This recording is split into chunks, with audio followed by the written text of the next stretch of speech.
வேலும் மயிலும் சேவலும் துணை. அனைவருக்கும் அன்பான வணக்கம். நான் மாரீஸ்வரி. 48 நாள் வேல்மாறல் பூஜையில் இன்னைக்கு 47வது நாளுங்க. முருகப்பெருமானின் நல் ஆசியுடனும் உங்களுடைய பெரும் ஆதரவுடனும் 48 நாள் வேல்மாறல் பூஜையில் 47வது நாளுக்கு மிகச்சிறப்பாக அடியெடுத்து வச்சுட்டோங்க. இன்னும் ஒரு மண்டல பூஜையை நிறைவு பண்ணுறதுக்கு ஒரே ஒரு நாள் வேல்மாறல் பூஜை பண்ணால் போதுங்க. என்னுடைய வீடியோவுக்கு முழு ஆதரவு கொடுத்த அனைவருக்கும் ரொம்ப ரொம்ப நன்றிங்க. முருகப்பெருமானுக்கு எப்பயும் போல் பாலாலையும் தயிராலையும் மஞ்சள் நீராலையும் அபிஷேகம் பண்ணி எடுத்துக்கிட்டேங்க. காலையில் 4 மணிக்கெல்லாம் அலாரம் வச்சு எந்திரிச்சிட்டு குளிச்சுட்டு வாசலுக்கு கோலம் போட்டுட்டு ஒரு 4:45 போல் பூஜையை ஸ்டார்ட் பண்ணிட்டேங்க. திருச்செந்தூர் போகணுன்னு எனக்கு ரொம்ப நாள் ஆசைங்க. நான் கல்யாணம் ஆனதுலேருந்து ஒரு டைமாவது திருச்செந்தூர் போயிட்டு வந்துடணும் அப்படின்னு எனக்கு ரொம்ப ஆசை. நான் கல்யாணத்துக்கு முன்னாடி திருச்செந்தூர் வருஷம் போயிடுவோம். எங்கள் அப்பா என்னை கூட்டிகிட்டு போயிடுவாருங்க. ஆனால் கல்யாணம் ஆனதுக்கு அப்புறமா சந்தர்ப்ப சூழ்நிலையின் காரணமாக என்னால் திருச்செந்தூர் போகவே முடியலை. அதற்கு முக்கியமான ரீசன் என்னென்னா, கல்யாணம் ஆகி ஒரு 3 மாதத்துலேயே நான் ப்ரெக்னென்ட் ஆகிட்டேன். அதனால் என்னால் எங்கேயுமே அந்த 1 இயருக்கு போக முடியல. அதுக்கப்புறம் தம்பி ஆதிரன் பிறந்ததுக்கப்புறம் அவனை எங்கேயும் தூக்கிட்டு போகலை, லாங்காக எங்கேயும் தூக்கிட்டு போகல. இந்த மாதிரி சில பல காரணங்களால் என்னாலேயும் எங்கள் வீட்டாளுங்களாலேயும் என்னுடைய கணவராலையும் திருச்செந்தூர் போக முடியாமல் இருந்துச்சுங்க.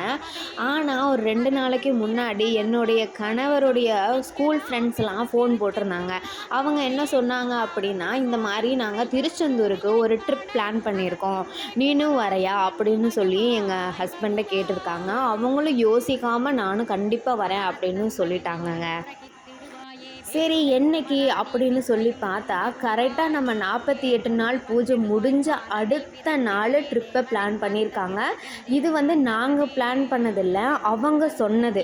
அவங்க இந்த டேட்டு தான் ஃபிக்ஸ் பண்ணியிருக்காங்க. இதை கேட்டோன்னே எனக்கு ரொம்ப ரொம்ப சந்தோஷமாக போயிடுச்சு. நம்ம 48 நாள் பூஜை நிறைவு பெற அடுத்த நாளே முருகன் நமக்கு அழைப்பு விடுத்திருக்காரு. 48 நாள் வேல்மாறல் பூஜை பண்ணி என்னென்ன செல்வங்களோ கிடைக்கட்டுங்க, கஷ்டங்கள்லேருந்து கூட விடுபாடு கிடைக்கட்டுங்க, கடன் பிரச்சனையிலேருந்து தீர்வு கிடைக்கட்டுங்க. ஆனால் முருகப்பெருமானை பார்க்கின்ற அந்த ஒரு அதிசயமான நிகழ்வு 2 வருட காலமாக தரிசனம் செய்ய முடியாத நிலைமையில் இருந்த என்னையும் எங்கள் கணவரையும் இப்போது 48 நாள் வேல்மாறல் பூஜை முடிகிற அடுத்த நாளே கோயிலுக்கு முருகன் கூப்பிட்ருக்காரு அப்படின்னு நினைக்கும்போது இதை விட என்னங்க ஒரு சந்தோஷம் வேணும். எனக்கு பூஜையை நம்ம சிறப்பாக நிறைவு பண்ணிட்டோம், என்னுடைய பூஜையை ஏற்றுக்கிட்டு என்னுடைய கணவரை முருகப்பெருமான் கூப்பிட்ருக்காரு அப்படின்னு நான் ரொம்ப ரொம்ப மன நிறைவுடன் முருகப்பெருமானுக்கு நன்றி சொல்லிட்டேங்க. 48 நாள் பூஜை முடித்தோடனே முருகப்பெருமானை பார்க்கின்ற அதிசயம் யாருக்காவது நடக்குமாங்க? கண்டிப்பாக எனக்கு தெரியலைங்க. ஆனால் அந்த அதிசயம் என்னுடைய வாழ்க்கையில் நடந்திருக்குங்க. நாளைக்கு 48 நாள் வேல்மாறல் பூஜை நிறைவு வீடியோங்க. மறக்காமல் அந்த வீடியோவும் அனைவரும் பார்த்துக்கோங்க.